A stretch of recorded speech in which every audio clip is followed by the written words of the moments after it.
Allons, bâtissons-nous une ville et une tour dont le sommet touche le ciel, et faisons-nous un nom. Trouve-t-on dans la Genèse. La tour de Babel illustre bien cette envie des hommes d'aller plus loin, d'aller vers ce qu'ils ne connaissent pas, d'atteindre le ciel. De la même manière, on peut comparer les constructeurs de cette tour mythique aux chercheurs de notre époque qui essayent de comprendre les mystères de notre univers. Et ce, malgré l'épisode de la tour de Babel. Chers jurés, chers contradicteurs, chers publics adorés, je vais vous expliquer pourquoi, plutôt que d'étudier l'univers, il est préférable de garder les pieds sur terre.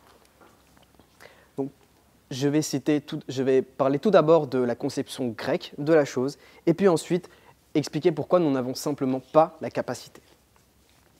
J'ai cité la Bible, allons donc maintenant, restons dans l'Antiquité et allons voir les Grecs. Ils avaient un concept assez particulier pour nous dans la pensée libérale moderne, qu'ils appellent la moira. C'est traduit par destin ou partition, et ça correspond à une part de vie. Donc, je ne parle pas des points de vie dans les jeux vidéo, mais plus de la part de bonheur, de malheur, de réussite, d'échec, finalement, tout ce qui est déterminé à chacun par le destin. Pour simplifier, chacun doit rester à sa place avec ce qui lui a été attribué, pour rester dans un équilibre naturel, prévu par le destin qui nous surpasse. Et l'acte qui fonde la civilisation antique, c'est l'hybris. C'est la volonté de l'homme, criminel, de vouloir plus que ce qui lui a été attribué. En ce sens, il brise cet équilibre naturel et cet alignement des astres pour son propre bonheur. Regarde les maisons les plus hautes, et les arbres aussi. Sur eux descend la foudre, car le ciel rabaisse toujours ce qui dépasse la mesure, disait Hérodote. Et en brisant cet équilibre, l'homme laisse place au désordre et à la démesure. Mettons cela de côté. Disons-nous que c'est le destin qui permet à l'homme d'étudier l'univers. Dans ce cas, l'homme est-il vraiment capable de l'étudier, cet univers? Je ne parle pas ici d'avancées technologiques. Pour être honnête, je suis encore impressionné par les robots aspirateurs. Non, je parle des capacités physiques de l'homme.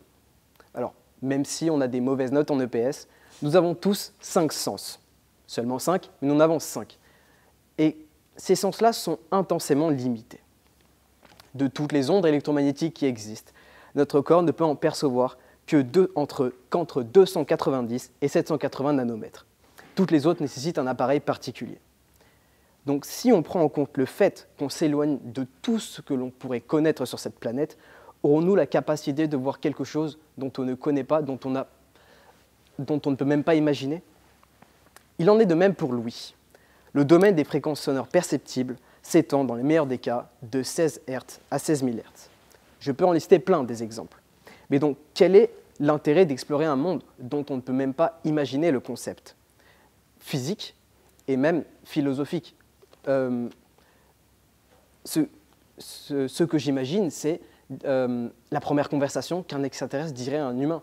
Nous n'avons aucune idée de leurs différents sens.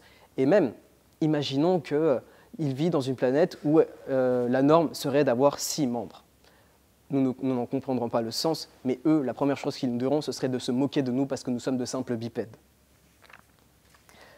Pour reprendre le concept de l'hybris, quand l'homme cherche à étudier l'univers qui le dépasse, il ne participe qu'à le rendre plus désordonné, dans un monde parfaitement aligné.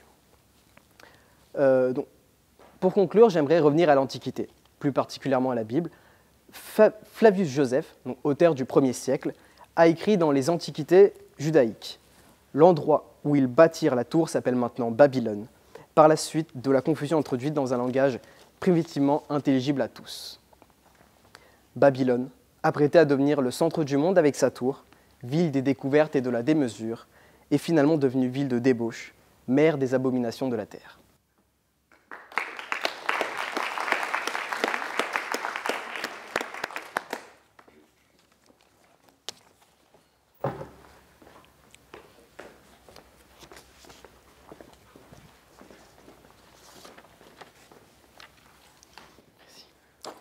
Chère assemblée, cher jury, bonsoir.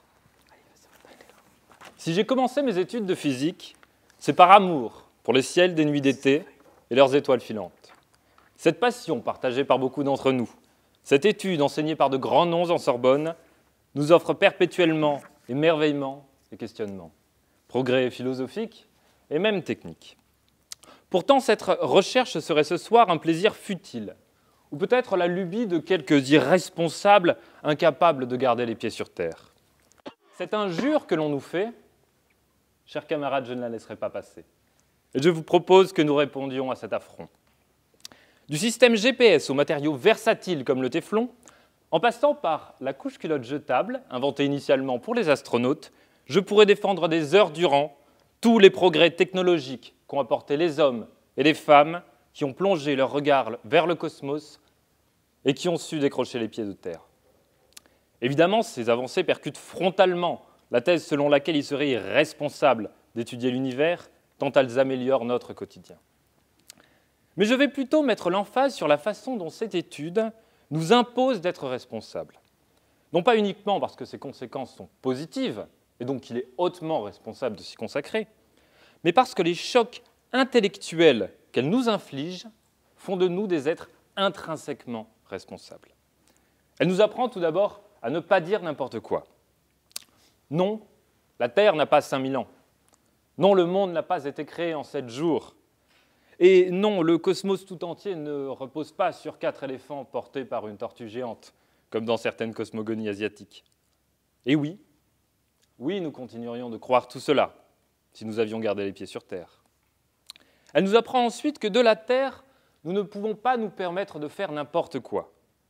Les astronomes ont jusqu'à présent recensé plus de 4000 exoplanètes. Miracle, pourrions-nous crier, ce sont tout autant d'îlots merveilleux, de cornes d'abondance qu'il nous est donné d'explorer.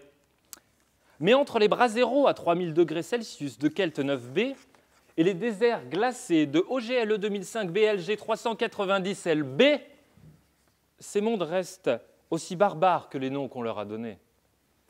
De toutes ces planètes, seules quelques dizaines sont potentiellement habitables. Et encore, sachez que nous n'évaluons ici ni la composition de l'atmosphère, ni la présence d'eau, ni la température qu'il y fait.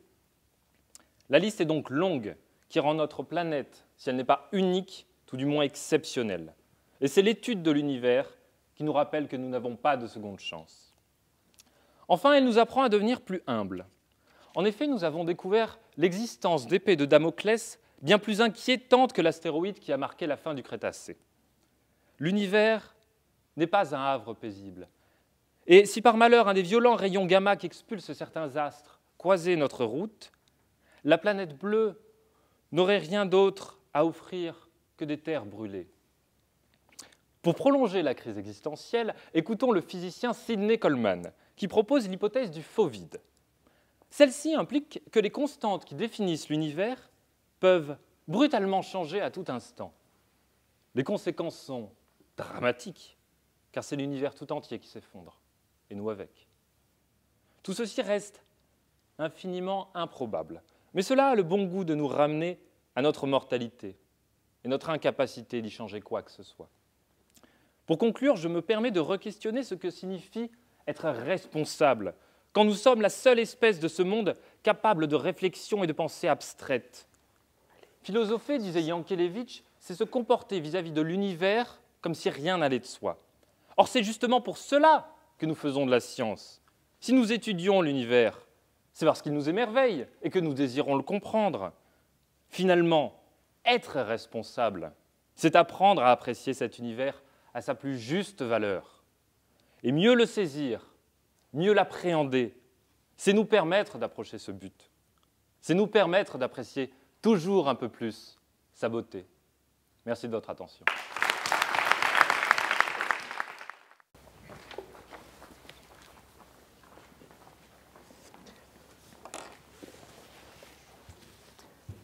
Chers contradicteurs, outre votre manque de respect pour les cosmogonies asiatiques, j'aimerais vous raconter une petite anecdote de mon enfance. Alors oui, vous êtes émerveillés par l'univers, vous avez envie de l'étudier. Personnellement, j'étais émerveillé par le match de catch quand j'étais petit et je remercie ma mère de ne pas avoir laissé cette passion me pousser vers le professionnalisme. Vous parliez de progrès pour la Terre, et je le comprends, mais justement, je pense que est-ce que l'exploration de l'univers et même la conquête spatiale, tant qu'on y est, va se faire dans un but commun pour l'humanité, pour la quête du savoir? Vous l'avez compris, si exploration de l'univers il y a, ce ne sera pas forcément sur des conceptions idéalistes de scientifiques, mais aussi par des marchands, des commerçants, des dirigeants avides d'argent et de pouvoir qui pourraient pervertir ce but. On parle déjà de colonisation spatiale pour exploiter les ressources des planètes riches en pétrole. Les gilets jaunes en rêvent. Et puis pour rester réaliste, on a quand même énormément de guerres de territoire dans le XXIe siècle sur la Terre. Je ne pense pas que découvrir de nouvelles planètes et les attribuer à quelqu'un, d'ailleurs heureusement que l'Illusiver n'a pas acheté sa planète, résoudrait des problèmes sur Terre. Je pense qu'on en a assez actuellement.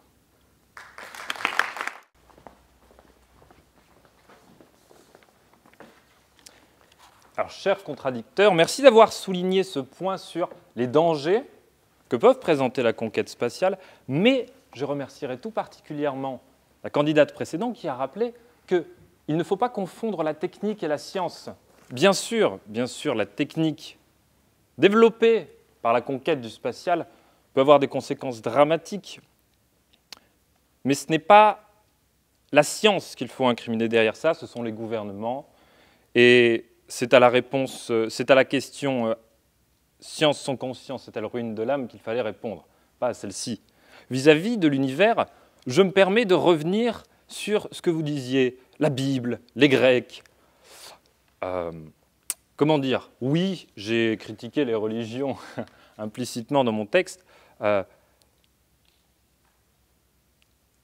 Les Grecs sont les hommes qui croyaient encore au géocentrisme, encore que la foudre était les chagrins d'un vieux barbu. Oui, je crois que la science, en nous ayant amenés vers les étoiles, en nous ayant fait traverser les nuages, en nous ayant fait comprendre quels étaient ces phénomènes, nous ont ramenés sur Terre, car elle nous a notamment délivrés de toutes ces croyances qui permettaient à une caste de nous contrôler, et rien de plus. J'aimerais peut-être tout de même vous faire un peu rêver, car la science est aussi cela.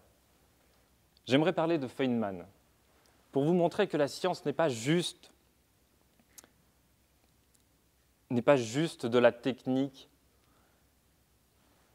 Feynman, qui pourtant ne faisait que travailler sur les théories les plus abstraites, se baladait un jour avec un ami poète. Celui-ci lui dit, en s'arrêtant près du bord de la route, « Voyez cette fleur? Moi, quand je l'observe, j'y vois de la poésie. J'y vois des couleurs, j'y vois des courbes gracieuses. Toi, tu n'y vois que des longueurs d'onde, et encore, tu es très limité par tes longueurs d'onde. » Feynman lui dit, « Cher ami, non seulement toute cette poésie qu'évoque cette fleur, je la vois, mais en plus, de par ma curiosité scientifique, tous les phénomènes complexes qu'elle abrite, tous les échanges de sève, tous les mouvements moléculaires qui la composent, je les vois et ils m'émerveillent, car eux aussi m'inspirent de la poésie, des mouvements, de la grâce. » C'est donc cela que la science, et notamment l'étude de l'univers, apporte plus de beau dans ce monde, malgré les guerres que peuvent créer certaines technologies. Merci.